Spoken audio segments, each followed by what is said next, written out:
우크라이나 사태가 점점 상황이 장기화되면서 서방 국가들의 입장도 점점 현실적인 입장을 취하고 있습니다. 러시아의 침공에 우크라이나 측의 선전이 이어지는 것으로 알려지고 있으나 흑해연한 우크라이나 남부 지역은 속속 주요 도시를 러시아군이 장악하고 있습니다.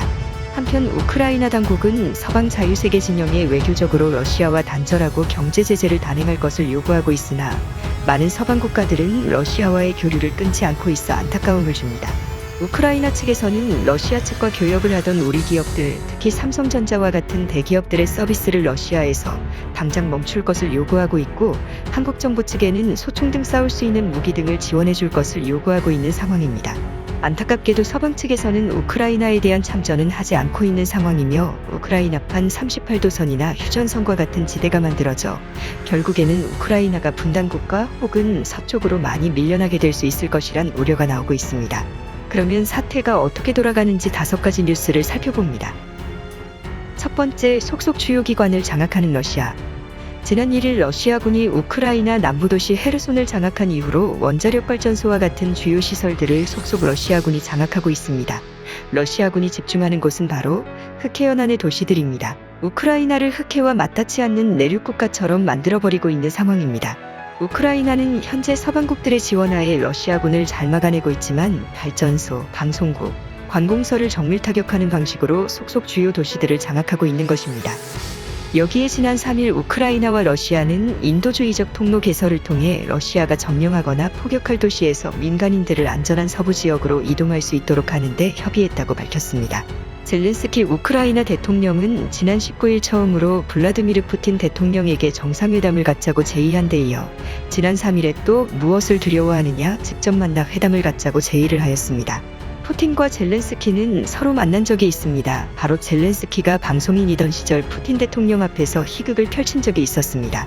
크크문흥 안면이 있었던 만큼 둘이 만나 휴전 등의 논의 진전을 이뤄낼 수 있을 것이란 해석이 나왔던 것입니다.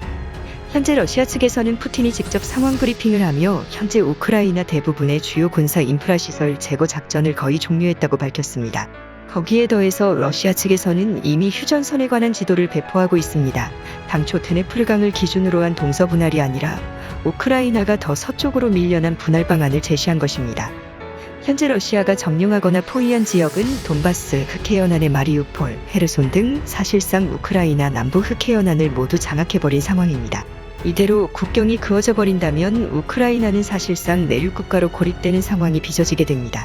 현재 우크라이나의 수도 키예프, 우크라어로 키이우는 러시아에 의해 빼앗길 가능성이 높고 우크라이나 서부의 주요 도시 리비우를 중심으로 한 분할을 제시하고 있는 것입니다. 두 번째, 뒤로는 러시아와 손을 놓지 못하는 서방 측.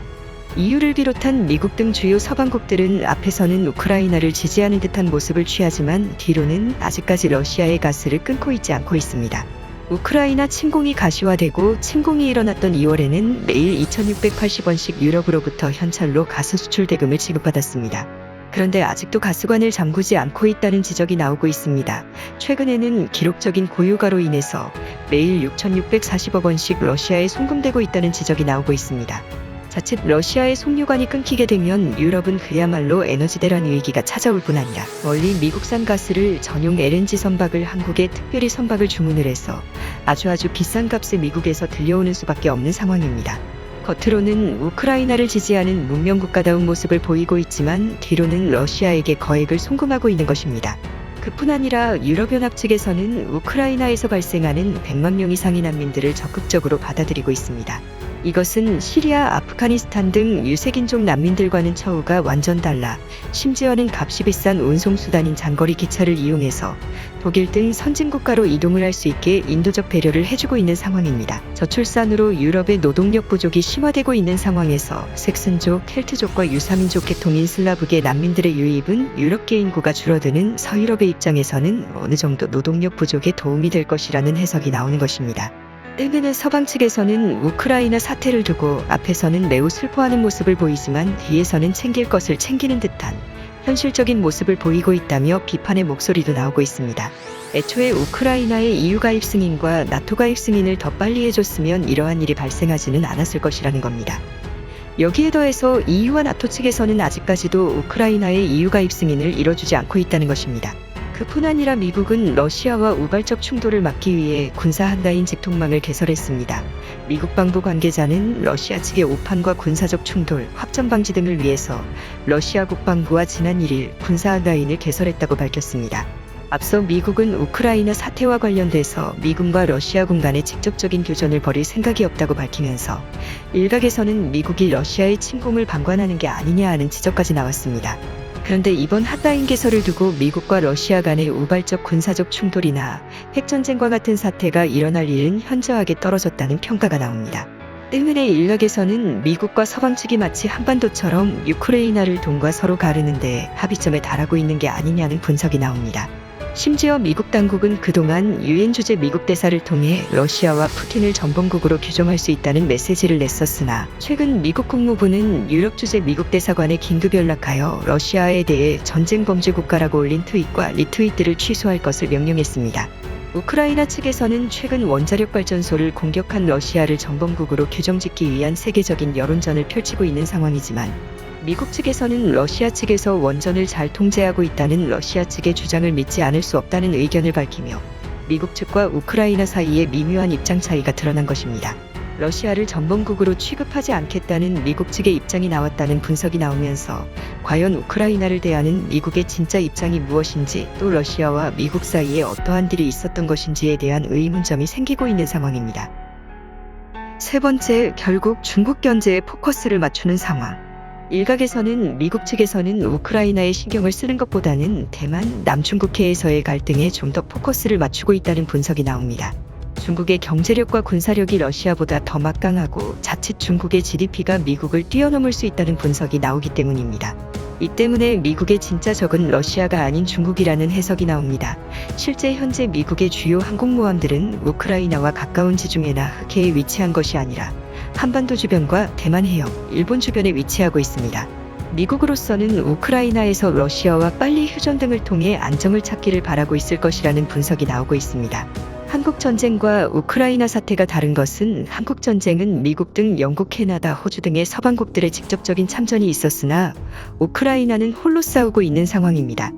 현재 나토와 미국에서 우크라이나에 물자 지원을 해주고는 있으나 전문가들은 시간이 싸움이지 결국에 우크라이나는 밀려날 수밖에 없을 것이라는 안타까운 분석은 우크라이나를 지지하는 많은 사람들에게 안타까움을 줍니다. 네 번째, 알렉세이 나발리의 정치적 부상. 현재 미국에서는 푸틴과 그 집권 세력을 전범으로 전범 재판을 받을 수 있게 하자는 논의가 나오고 있습니다. 린다 토머스 그린필드 유엔 주재 미국 대사는 푸틴 대통령을 ICC에 제소하여 전범 재판을 받게 할 수 있다는 언급을 내놓고 있습니다. 실제 우크라이나 정부는 ICC에 러시아를 전범 조사를 해줄 것으로 요구하고 있는 상황입니다. 때문에 러시아가 정상화되려면 푸틴과 같은 호전적인 인물 대신 친서방, 친미 성향의 정치 인사가 집권을 해야 한다는 목소리가 나옵니다. 그 중에 유력한 인물로는 알렉세이 나발리가 있습니다. 푸틴의 독살 위협에서 살아남은 알렉세이 나발리는 단 푸틴 인사로 푸틴에게 독살을 당할 뻔한 인물입니다. 현재는 러시아에서 수감 중이며 수감 중에도 반전의 메시지와 푸틴을 비판하는 목소리를 내면서 러시아에 살아있는 민주주의의 심볼과 같은 존재입니다. 이 때문에 서방 측 매체에서는 푸틴이 실각을 하게 될 경우 새로운 러시아의 지도자로서 알렉세이 나발리만한 지도자가 없다는 분석이 나옵니다. 러시아는 1992년 소련이 붕괴된 이후로 민주주의 체제로 정치 제도를 바꾼 이후로 많은 시민들이 민주주의와 서구식 표현의 자유에 어느 정도 익숙해져 있는 상황입니다. 지금 러시아와 같은 푸틴식 전체주의는 더 이상 러시아 사회에서 통하기 어렵다는 지적이 나옵니다. 현재 러시아 내에서는 유리를 찾기 어려운 민주화 시위, 반전 시위가 확산되고 있는 상황으로 제2의 러시아 혁명이 일어날 수 있다는 관측이 나옵니다. 만약 우크라이나에서 휴전이 이루어지고 러시아의 집권체제가 변화를 맞이하게 된다면 칼날은 결국 중국으로 모아질 수밖에 없다는 분석이 나옵니다. 다섯 번째, 딜레마에 빠진 한국. 유크레인 사태가 터지기 직전까지 한국과 러시아는 사이가 매우 좋은 나라였습니다. 러시아는 심지어 북한에 무기 공급 등을 하지 않고 대북 강경 노선을 부분적으로 유지하며 북한 문제에서 한국과 어느 정도 발을 맞추는 모양새를 취했습니다. 반면 우크라이나는 북한과 중국의 러시아의 기술이 담긴 ICBM 핵심 기술뿐 아니라 중국의 초음속 전투기 개발을 위한 러시아제 기술 제공을 우크라이나가 한 것으로 알려지면서 우크라이나가 골수 친중 국가이자 핵사태를 키운 나라라는 비판이 어느 정도 있는 상황이었습니다. 하지만 이번 우크라이나 사태를 계기로 한국 내 우크라이나 동정 여론이 확산되고 반러시아 분위기가 높아지면서 그동안 러시아와 쌓아왔던 외교적 신뢰가 한 번에 무너지는 상황을 어떻게 대처해야 하는지 고민이 커지고 있습니다. 분명한 점은 러시아가 민주주의적인 정상국가로 돌아서게 되면 한국에게는 매우 이로운 상황이 된다는 점입니다. 러시아의 크림반도 강제병합 사건이 일어나기 직전 러시아는 친서방의 G7에도 포함되던 서방 국가의 주요 멤버였습니다. 당시에 한국은 러시아로부터 불공 1차, 2차 사업 등이 진행돼 러시아의 핵심 무기 기술을 많이 이전받았습니다. 하지만 러시아가 크림반도를 강제병합한 이후로는 이러한 방산협력은 거의 없는 상황이며 러시아가 반서방, 친중국 국가가 됨으로 인해서 한국에게는 어느 정도 지정학적 리스크가 있었던 상황이었습니다. 때문에 한국은 러시아에 지속적으로 민주주의 정권이 들어설 수 있도록 해야 하며 러시아의 민간 교류 협력의 끝만큼은 지속적으로 유지를 해야 한다는 지적이 나옵니다. 국토전략TV 오늘은 이것으로 마칩니다. 감사합니다.